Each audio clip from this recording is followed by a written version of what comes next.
The new Porsche 718 Boxster, that one, the S version, as it's right here, and the non-S version, is today in Autogefühl, your #1 resource for in-depth car reviews and your #1 community to discuss cars. We're going to talk about all the details considering exterior, interior, and the driving experience, city, countryside, and letting it really hang out. And we're talking about the controversy, about the sound, and there's now a 4-cylinder in this midship engine concept. Is it Armageddon for all true Porsche fans, or is it something more? We're going to find out today with this review. Let's now go with the Autogefühl in full HD, full screen and full length. We'll start.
Why 718 Boxster?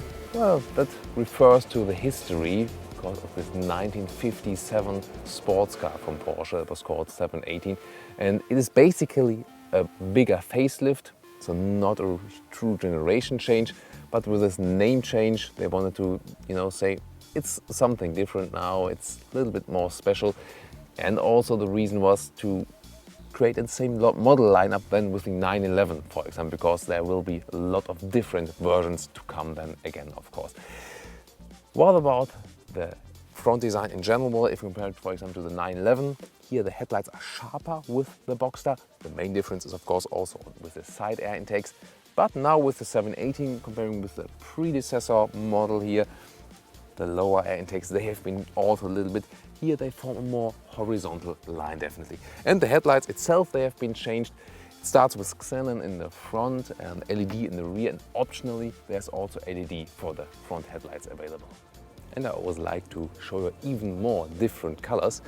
This is a special kind of blue-gray mix.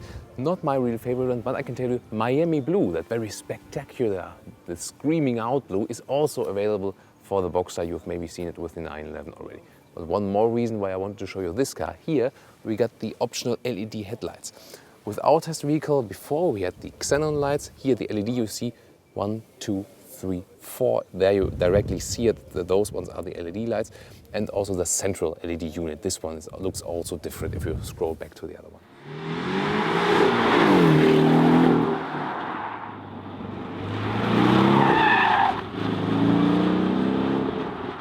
The side profile hasn't really changed. What about the alloys? In the normal standard Boxster version starts with 18-inch. Here the Boxster S has 19-inch as it is equipped here on the test vehicle. Of course you can go even higher, 20-inch and stuff, but this one here 19 is basically a good choice, I think. With the PASM, the Porsche Active Suspension Management, as this vehicle also is equipped with, the car sits 20 millimeters lower. It's not that easy to see from the outside, I must admit.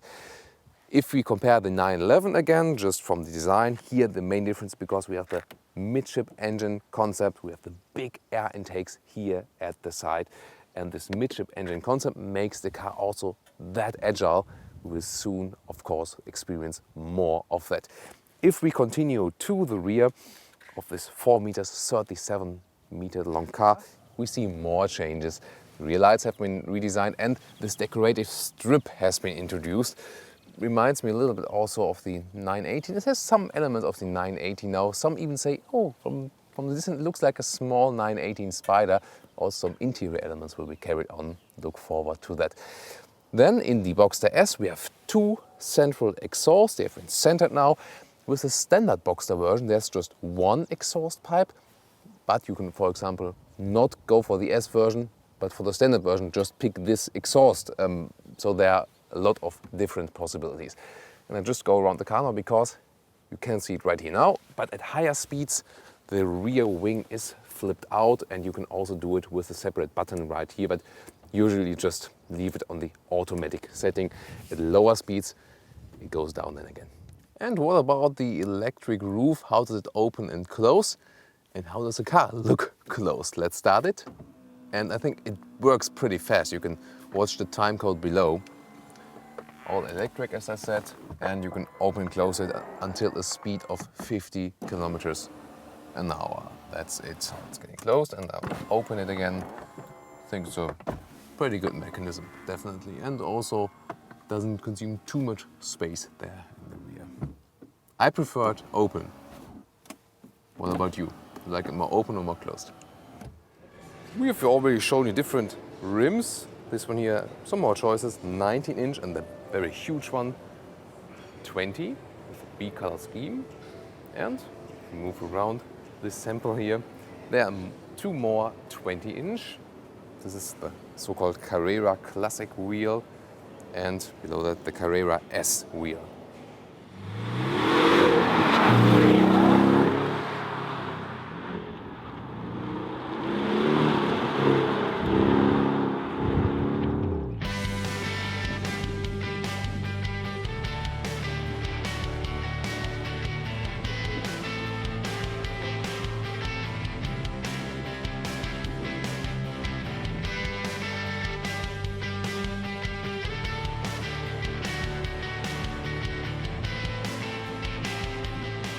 Now let's do a small sound check. This is here the standard version, and this is here the Boxster S.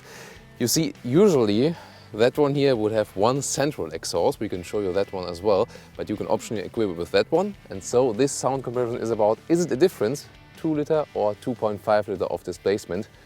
We're going to find out.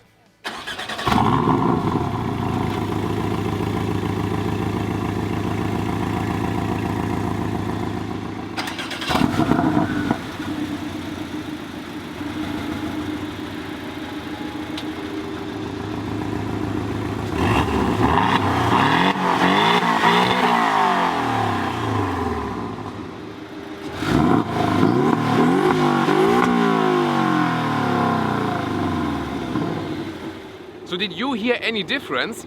And to make it even more complicated, if you pick the optional exhaust button, the active valve, it's even different, and you can also get that for the non-S version as we have it right now. If we open the exhaust valve,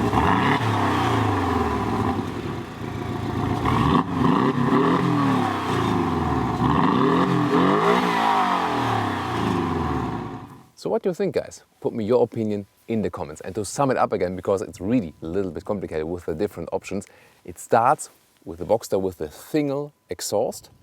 Then you can optionally get the double exhaust for the Boxster, or it automatically comes with the Boxster S, as it is here right now, 2.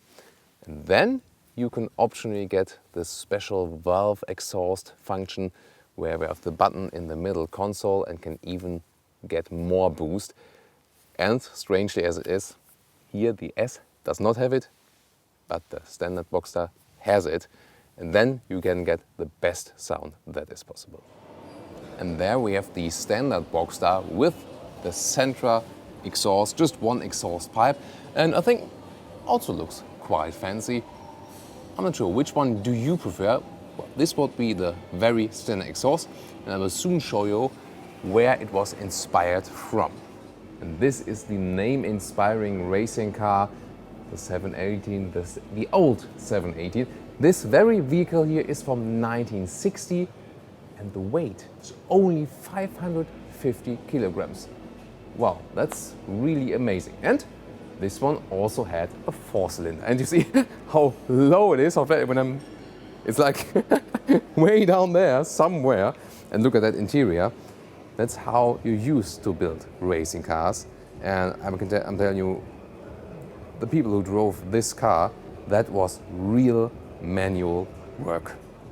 Now we also know where the inspiration for that central exhaust came from. So if you pick the standard Boxster, actually the more classic way to choose.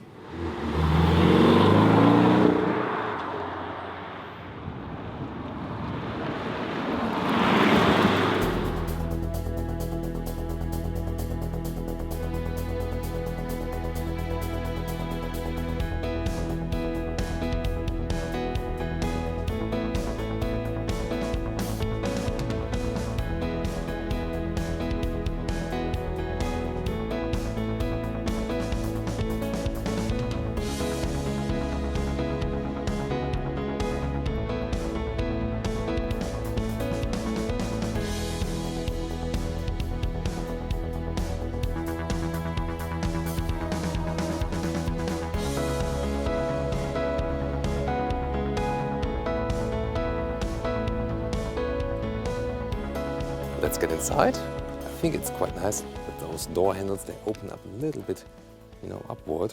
It's a nice feature. Then first look inside the interior. Not so much has changed in comparison to the predecessor. Look at the seats. This gets also a little bit complicated then. You see, they don't have a straight line, they have a shoulder formed part. And there you realize that those are the Sport Seats Plus. It starts with standard seats. They are like more straight here. You can easily go for them. And the great thing is they are in Germany equipped with Alcantara on the inside and faux leather or leatherette on the outside then. Go for that one. Or in America, they are the mix of real leather inside and faux leather on the outside. But just ask your dealer if you can also get the Alcantara on the inside. Then it's even better. The Sport Seats Plus here, with the accentuated shoulder part, they are only available in genuine leather, so don't go for them. And even worse, the bucket seats, they are really uncomfortable. Never go for them, and they are also not available in the US due to regulations. You see, also different options available here. This one here is with manual adjustment for the height. And here, by the way, you can open the rear trunk and the front trunk. I can show you that quite soon. And electric adjustment for the back part of the seat. There are also electric options available. As I said, just go for the standard seat, and then you also have the best surface possibilities. This new steering wheel inspired by the 918 Spider. This one here is a pure one without any big buttons at the steering wheel. There's also one available where you see those screws kind of stuff. And we can see you later also with the controls here that is optionally available. Here, just this control for the different driving modes. Normal, Sport and Sport Plus and individual. We will explain you those when we drive the car. And the cockpit is also standard Porsche. Huge RPM meter in the middle, and the right screen can be controlled with different stuff, for example the consumption and also the sat-nav. And let me get inside. And for a very low sitting sports car, it still has some kind of comfort, yes definitely, but don't go for bucket seats if you can pick them in the market. And with the standard seats, you'll be also just fine. If this part here is left out, it's no problem. You still have enough side support. And I mean, my dream Boxster would be really with the standard seats, Alcantara on the inside and leatherette on the outside.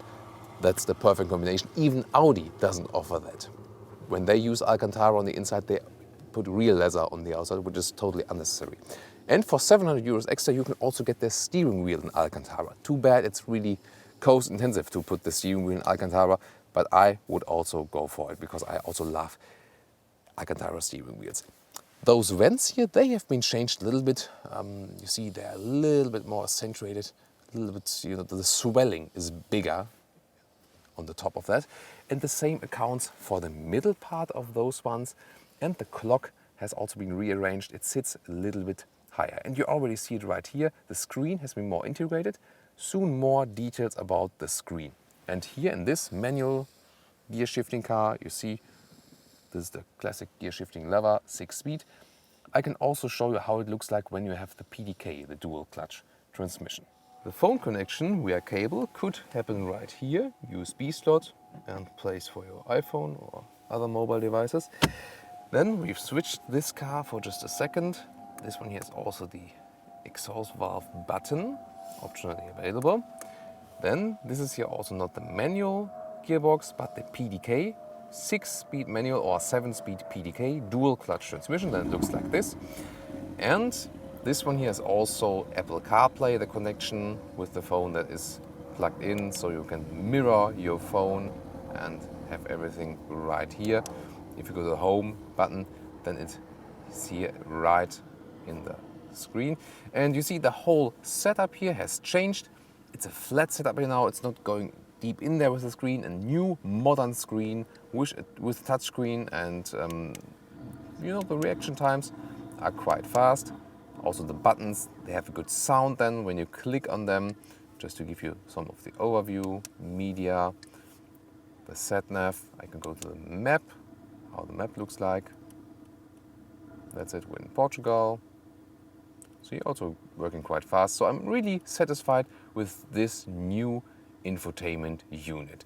Other than that, well, there are a lot of buttons still left, but it's fun to click them. Seat heating, temperature, but I mean, there are easier ways to control the temperature, but this is here classic Porsche style, of course.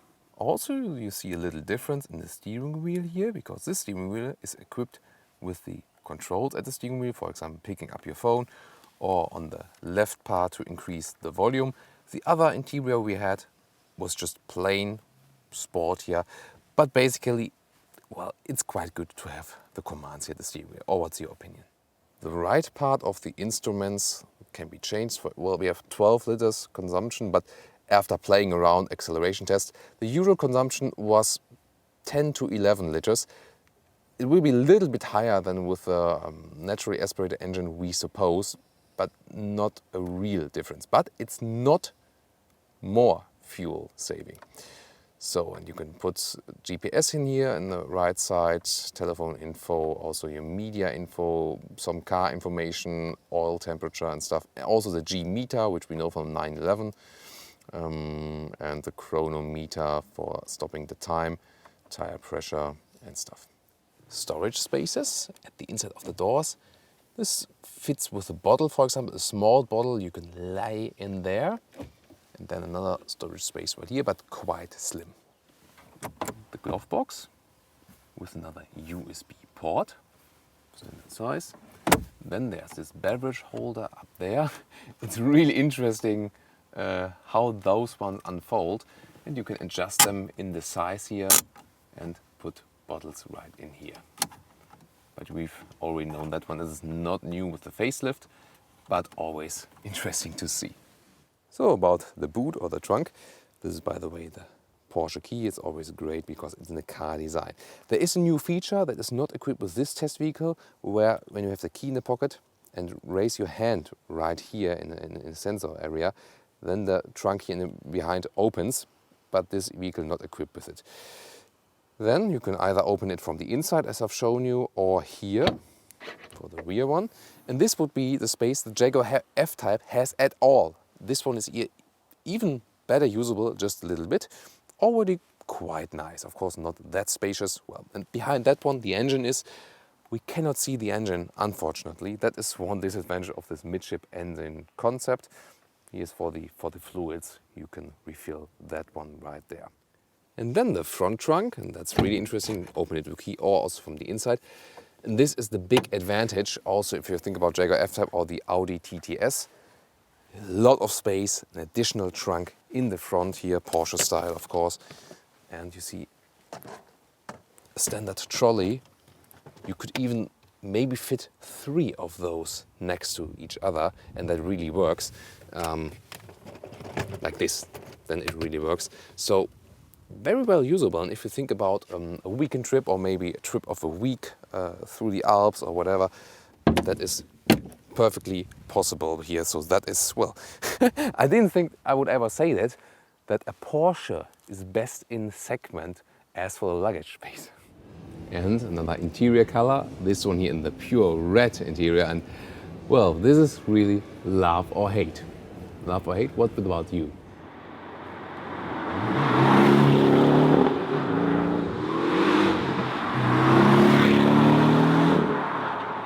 what about the engine that is next to my hips? I've told you earlier, to get those fleet consumptions down on paper, they're reducing displacement and also cylinders. That's all over the automotive industry.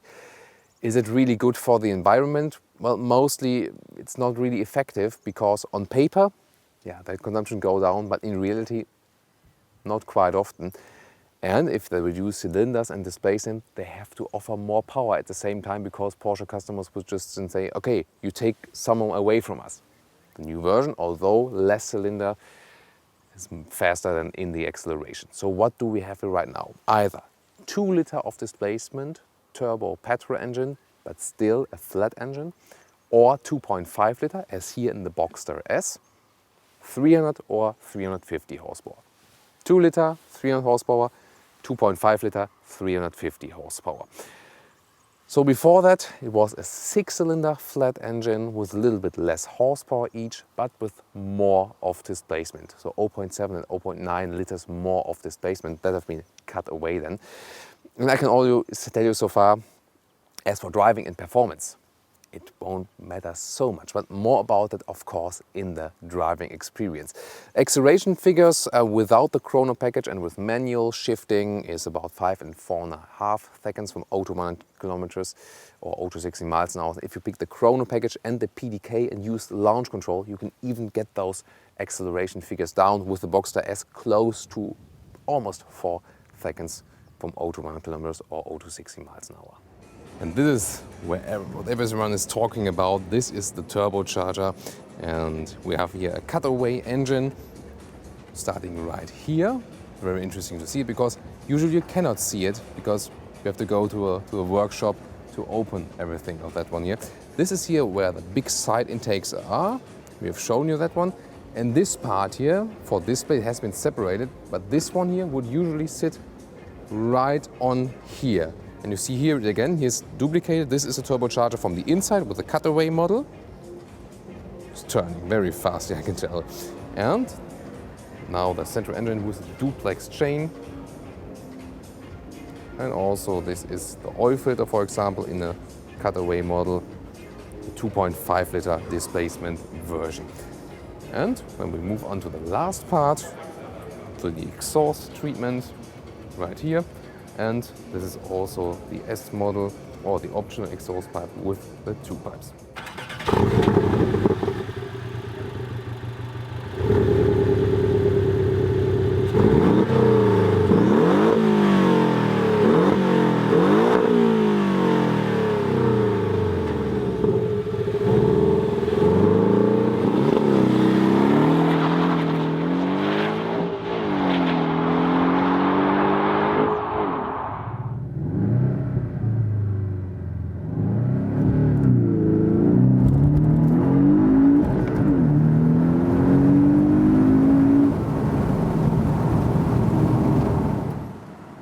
Welcome to the test driving part of the 718 Boxster.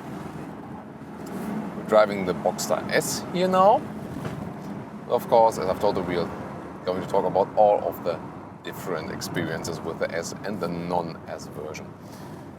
So we're starting with a little bit of a city riding because that's of course a lot of the part of your everyday riding with the Boxster as well. And we will also do some great experience on the countryside and also some speed tests on the test track. So everything will be covered also here in the driving experience. So we're starting with a little bit of cruising here. Of course, we have an open top because you should use it as often as possible. Otherwise, you can just go for the Cayman then. 50 kilometers an hour, and we're about 14-15 degrees Celsius. And what I realize, as for the wind that's coming in the car, it's definitely a convertible for the summertime. So there's some convertibles which you can drive all season long, and they cover you quite well. But this one here, same as for example the Jaguar F-Type or the Audi TT, this is really a summer convertible. So there's a lot of wind coming here, even if you have the windows up. But most of the time, this vehicle is used as a secondary vehicle anyway, so that's maybe not the worst thing then, definitely. You can also enjoy the sporty riding even here in the city when you're here in those roundabouts, and probably realize here that the steering is really direct, and it's direct transmission from the steering wheel to the road. You almost feel like you would be turning the wheels with your bare hands, and that is this pure sporty connection that Porsche drivers also appreciate. The steering wheel here, we've seen different ones. This one here doesn't have any buttons on the steering wheel besides the driving mode selector, and this is good for a very pure sporty experience. Some might argue, okay, I want to control the volume, the sound at the steering wheel, but that's just, an option. You can go for the steering wheel you like. I got the manual transmission here, and you maybe heard that one now. You do hear when you put in the gears, and that also belongs to a rather sporty experience, definitely.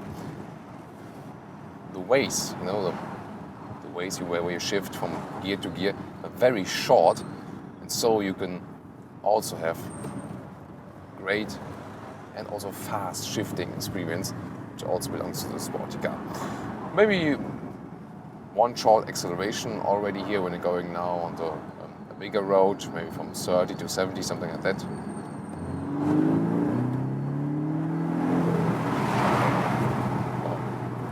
A lot of power instantaneously, and that is also one thing where you can appreciate the turbo really, because with the naturally aspirated engine you have to get the revs going faster. Here with the turbo,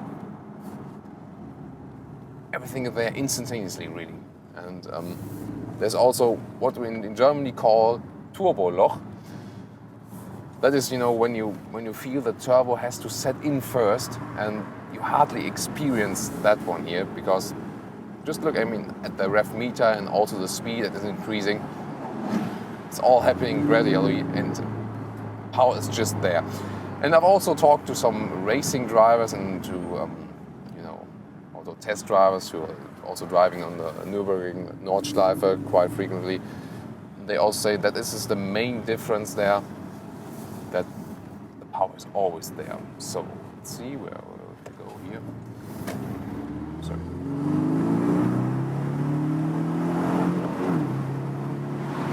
Wow. So, when you push the throttle there and get this acceleration, it doesn't really matter that much how many cylinders this car has. You just feel the power and says, oh, wow, that's great. So that's 100 kilometers an hour now. And you maybe see already with my hairs how much wind is coming in there. But with almost 20 degrees, it's still okay, of course. But nothing for very cold winter days. Later on, we'll also close the roof, so we can talk something about, what about the insulation when the roof is closed. Here, of course, it's also getting quite loud now, but of course, a good thing to enjoy still. It's a 6-speed manual transmission, so if we go into the 6th gear, we can also let the car just roll a little bit on the motorway. And I promise you also to draw some comparison to the Jaguar F-Type or the Audi TT. And as I've recently driven the Jaguar F-Type V6 on some longer motorway runs, I can really say that this is more comfortable. Just from the seating position, also from the sound, because the Jaguar F-Type, you might say, oh, the sound is more spectacular. But if you're going on longer motorway rides, then it's less comfortable, because above 4,000 RPMs, the Jaguar F-Type always opens the valve in the exhaust, and you get it can be cool, in countryside, oh, great sound, but on the motorway, when you drive an hour or 2 hours, it really gets annoying.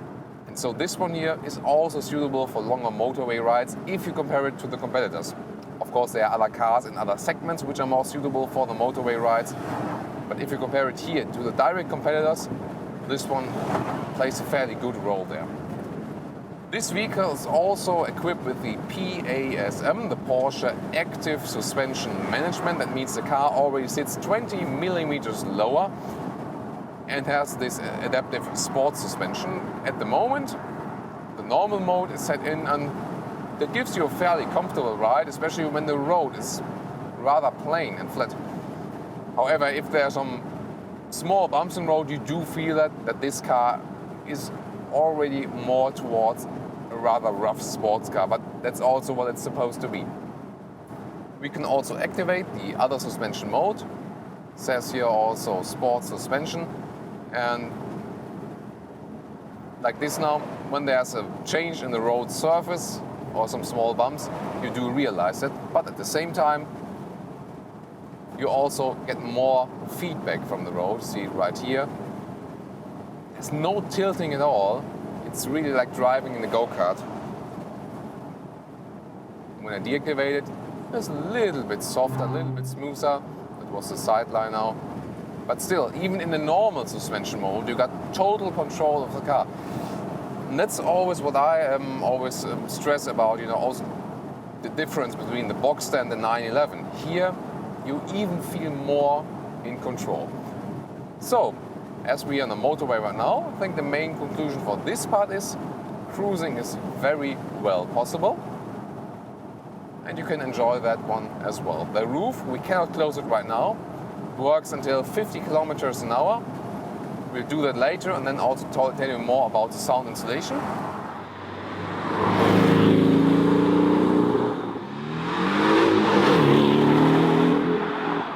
So as promised, to close the roof, works until 50 kilometers an hour. Let's test that. Or maybe let's drive like 30, that's enough. Goes very fast. See it right here. We're already done. Because I think it was relevant to show you the sound insulation when we're on the motorway still. Let's do some acceleration here now as well, 50 to 100. That's it, and that was just in the second gear, by the way, and there you can see the power. So, and let's drive 120. Normal driving mode. And well, it's not that silent as, for example, in those new Audi acoustic roofs. Those are insulating more. What you hear here is that from the back part, towards the rear window, there you hear a little bit more of noise. But on the other hand, it's also a possibility to listen to the engine better. That is as a midship concept right behind us. So there are definitely better cars and also better convertibles as for the sound insulation. But what is very good, also again, for example, if you compare it to the F-Type, you can really drive this car calm as well. So you can really let the hell out of the car, but also just very relaxing. And to me, that's very important because, I don't want to drive aggressive with the car all the time. Sometimes I want to drive very sporty. But there also has to be some possibility just to relax with the car, and this one is definitely possible, especially if you just let it roll, 6th gear, then the RPMs are also kept relatively low, and that's always possible then. Again, I can stress the shifting here. It goes so fast, and I'm more, automatic gear shifting person. Don't appreciate the manual shifting that much. Here it's really a lot of fun, I can tell you. One more acceleration, and this time we go into the sport mode. That gives us a little bit more of sound and a little bit directer throttle input as well. And when I'm shifting down, there's this double clutching. In Germany we call it Zwischengas. The direct translation would be gas in between, but that's not real stuff. But the thing is, when I'm shifting up, you see the growling sound of the exhaust, and when I'm shifting down, listen to that. I didn't do that on my own. You can do it on your own, of course, but here the car is doing it automatically, that you get a little bit more RPMs while shifting down, that the next gear is at the right revolution when you want to apply the throttle right again. That's something that has been derived from real racing drivers because they were doing it manually on their own to get even better speeds. So it's time for the next acceleration then, and it's really amazing that although you got a small engine, you can really stay in relatively low gears.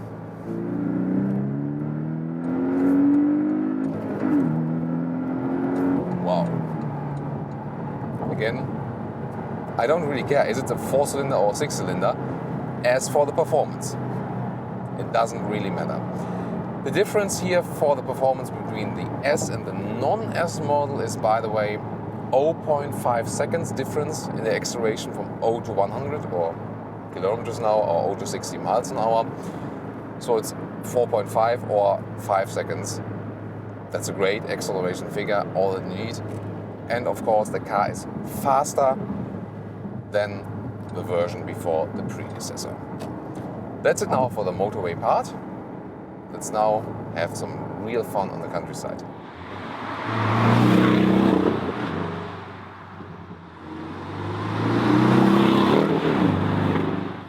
So we've opened the roof again and let's give it some speed. Also going to the Sport Plus mode and let's do some nice acceleration.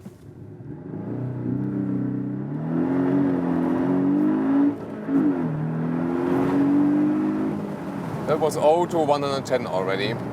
See, it's, well, really amazing, really amazing. As we're in the Boxster S, 4.5 seconds is the official figure. I mean, you're always faster with the PDK, with the dual clutch transmission, because you got the launch control then. With the manual transmission, especially with the first gear, you always can adjust something with the clutch. Of course, you shouldn't give it too much throttle. I was about 3,000 RPMs now as I left the clutch. I think that already gave us a quite good result. We have to check that in the time code again, but wow. Really gives you the adrenaline going. And you see, there was a little bit of wheel spin as in the Sport Plus mode. The electronic stability control is drawn back. You can also go to the Sport mode. Then you already got the exhaust stuff and more throttle input. But the stability control is a little bit more active. So if you're not that experienced race driver, Sport mode will just do right fine. If you're on the racetrack, then the Sport Plus mode will even give you more of this pure racing experience. And now let's enjoy some cornering. Wow, a little bit of sliding in the rear just from turning it, but I feel the center of gravity is right behind my back, right in the very middle of that car. Almost 90 degrees the corner now. Look at the steering wheel. I don't have to turn it very wide, so no wide angles are required. This car is a Did you hear that from the exhaust behind me? This car is a handling machine. It's unlike any other car almost. Well, the Audi TTS indeed is very neutral and really great handling as well. But this one even steps up the game. Every one of the other manufacturers wants to have this handling here.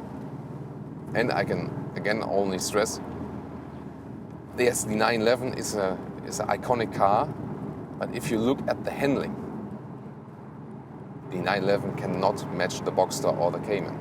This is a true thing. You pay double the price, but you get a heavier car as well. Yes, you also get more power, but if you're really up to best handling, the best control of the car, then you should go for this one here with the midship engine concept.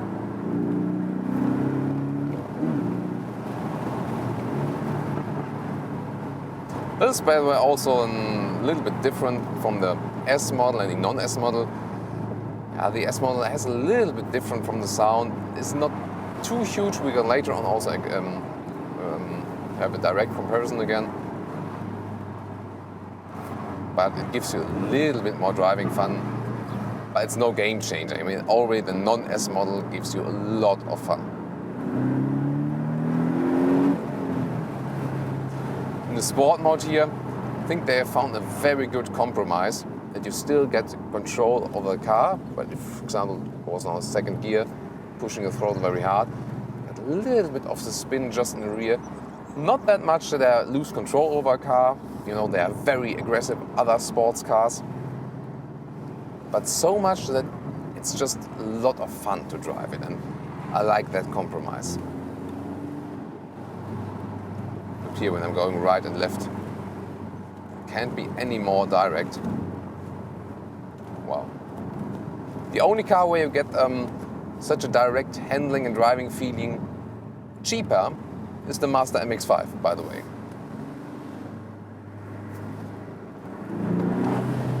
Of course, not directly.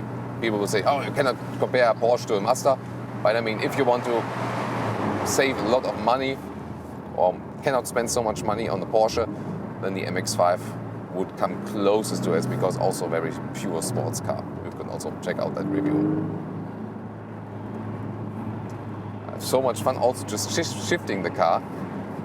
You can fourth, third, second, goes that fast. It's really a lot of fun.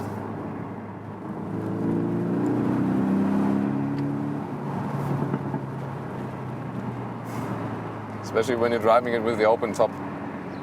Of course, you can hear more then. So that's a perfect combination here, definitely. This one does not have the exhaust button, so there are also versions where you can press a separate exhaust button to activate or deactivate this special exhaust valve, depending on if you're driving in the city or in the countryside, want to be a little bit louder or more silent. And then again, what I've told you earlier, when we're now in a transition, in a little city part, you can relax, go to the normal driving mode, with the more comfortable suspension, just let the car roll, and it's silent. And that's a good thing, because I mean, there are people living around here, and I mean, not everyone is like waiting for, oh, where's the next great sports bar passing by and blowing away my ears? So not everyone is interested in that. You always have to think about it. And here, it's no problem. You're going to go silently through the city, and as soon as we go out of the city, we can change driving modes again and push the throttle. And I'm not sure if I can ever end this driving part here today. I just want to keep going and going. So I'm going down to the Sport Plus mode, see how that changes compared to the Sports mode.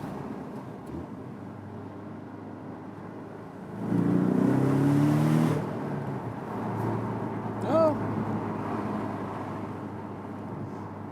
It's just something to enjoy here, especially with the countryside. Greetings to our fans in Portugal. I know when we're in Portugal, people always say, oh great, you're in Portugal, it's my country. And people are really proud of that.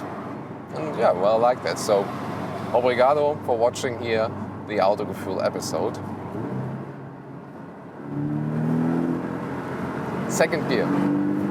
Second gear until 100 kilometers. And it could even go further. And there's no problem. The car doesn't feel stressed. It's very easy.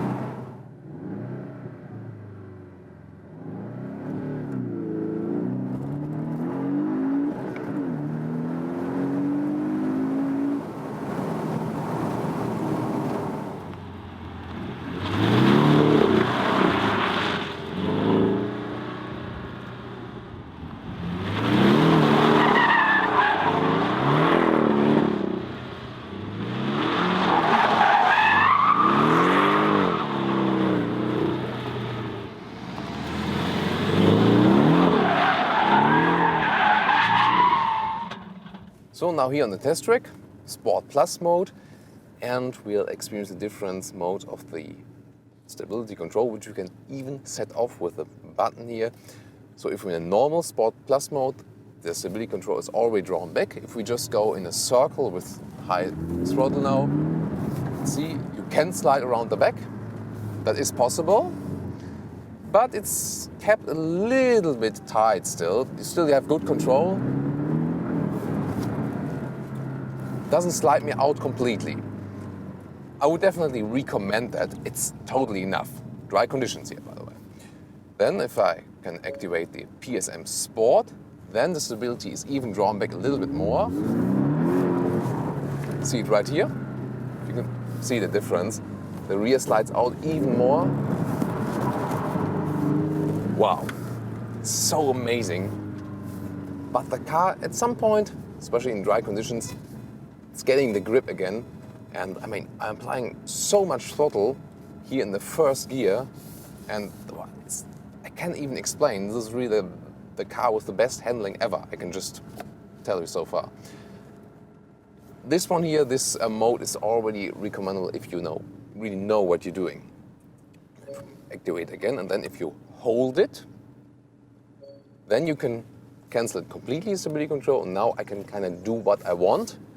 And when I just do the same thing over again now, see, it's going like this and almost going one full circle, and you also heard the tire screaming. So if you don't counter steer in that case directly, you lose control over the car. So you have to see, counter steer directly, it's getting rougher. You really have to seek control of the car.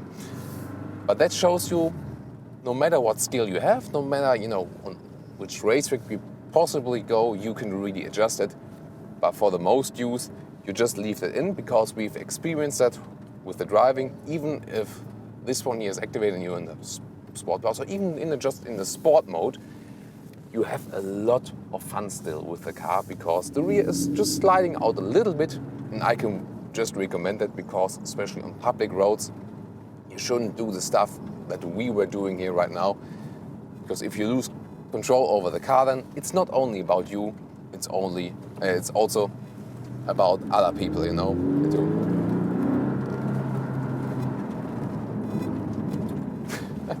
You just need a free parking lot, and then you can do so much fun stuff with this car here. That's again normal Sport Plus mode. Now again PSM Sport. More control. Rear could be sliding out a little bit now. Second gear, counter steering. Really rough, of course, on dry terrain.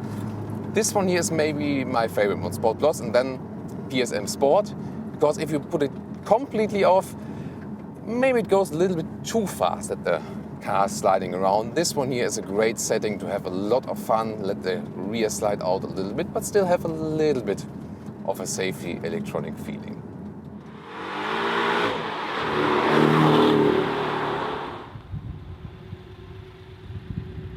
So, and now to the conclusion about the 718 Boxster and the Boxster S. Where does it leave us with all the details we have explained to you? First of all, the exterior has been refined. I think it's really a very beautiful car, even now with a little bit more modern and sharper look. Also, I like the interior updates, definitely with the new infotainment screen that is flatter and cleaner from the layout, and that you can also use your Apple CarPlay or Android Auto and stuff if you would like to with a smartphone interface. That's of course very good. Yeah, it's of course controversial with the engine layout now, and well, performance-wise, it doesn't really matter. Well, it gives you even more power. So if you think about the performance, this is a step forward, definitely. Is it also a step forward in less consumption? No, it's not, because, well, theoretically, if you compare it at the same RPM levels, then this one is more efficient, but with more power, you have more power overall, of course, then the consumption also tends to go up a little bit then again. Weight is still below 1,400 kilograms, although with the turbo, a little bit of the weight has been added here with the Boxster. If you also think about the competitors in this segment, Audi TTS, Jaguar F-Type, Mercedes SLC now, as it's called, in an AMG version, or BMW Z4 in a not a real M version, but one of the bigger petrol engine versions. This one here has definitely the best handling. I can tell you that. It's one of the best cars for handling overall. It's amazing what you can do with the car, how it feels, how neutral and balanced it feels. Really a great riding experience.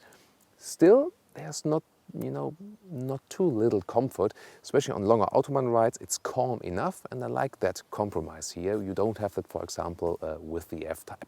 Emotionally, it gives you also a little bit more than from the other German premium manufacturers.